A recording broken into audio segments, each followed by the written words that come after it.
अस्सलामुअलैकुम नाजरीन, आप देख रहे हैं समाज टीवी में। अमीर ताहिर खबर शामिल करेंगे लाहौर से, जहां से मैं रिपोर्ट कर रहे हैं मिर्ज़ा मोहम्मद ताहिर। इस्तेकाम पाकिस्तान पार्टी के सदर और उम्मीदवार कौमी सूबाई असम्बली अब्दुल अलीम खान ने कहा है कि मुल्क को वापस ट्रैक पर लाने और आम आदमी के मसाइल हल करने के लिए वक़्त कम और काम ज़्यादा है। इंशाअल्लाह दिन रात मेहनत करके अवाम को मायूसी और महरूमी से जल्द बाहर निकालेंगे और अंतक मेहनत और खिदमत से मंशूर और वादों को अमली इनकलाबी बनाएंगे। इंतखाबी मुहिम के आखिरी रोज़ मुख्तलिफ इंतखाबी जलसों पार्टी वर्कर्स के नुमाइंदा इज्तिमा से खिताब करते हुए अब्दुल अलीम खान ने कहा है कि मेरे वोटर्स मेरी फैमिली की तरह हैं। मैंने अपने पहले हल्के PP 149 को गुज़िश्ता 22 बरसों से अपने घर बनाया हुआ है, जिसमें NA 117 का हल्का भी शामिल हो गया है। उन्होंने कहा है कि पार्टी कारकुनों को शाबाश देते हुए कि वर्कर्स ने इंतहाई सर्दी के मौसम में भी बहुत सी बहादुरी का काम किया है और इंशाल्लाह वो 8 फरवरी को भी ऐसे ही कारकर्दगी दिखाएंगे।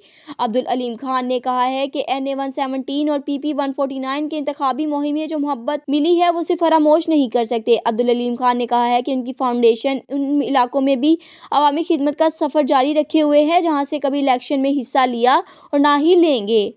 उन्होंने ऐलान किया है कि इंशाअल्लाह इंतखाबात के बाद फलाही सरगर्मियों में मजीद इजाफा होगा और किसी को आने की जहमत नहीं करनी पड़ेगी, बल्कि फाउंडेशन का स्टाफ घर घर सर्वे करके खुद मुस्तकीन और ज़रूरतमंदों तक पहुंचेंगे। उन्होंने अब्दुल अलीम खान फाउंडेशन की रज़ाकार टीम के नौजवानों से भी खिताब किया और उन्हें डोर टू डोर सर्वे मुहिम में जानफशानी से काम करने पर खराज तहसीन पेश की। दरअसल NA 119 और PP 149 में साबिक MP और अब्दुल अलीम खान के इंतखाबी मुहिम के इंचार्ज शुएब सदीकी ने 8 फरवरी के लिए पोलिंग एजेंट्स और दीगर अमले की तरबीती सेशन से खिताब करते हुए उन्हें हदायत की है कि इंतखाबी मुहिम का निचोड़ जुमेरात के रोज पोलिंग डे पर होगा, लिहाजा हर पोलिंग एजेंट फॉर्म 45 और 46B लिए बगैर पोलिंग स्टेशन ना छोड़े। इस तरह बर वक्त पोलिंग स्टेशन पहुंचने से लेकर नताइज के मरतब होने तक मामले पर निगाह रखी जाएगी और बतौर उम्मीदवार अपने फराइज सर अंजाम दिए जाएंगे जो उनका तकाजा है। शुएब सदीकी ने अब्दुल अलीम खान के तरफ से NA 199, NA 119 और PP 149 में दिन रात मेहनत करने वाली पार्टी वर्कर्स को शाबाश दी और उनकी खिदमत को सराहा। मजीद अपडेट्स के लिए हमारी वेबसाइट विजिट करें www.samajtv.com। For more updates subscribe my channel and push bell icon.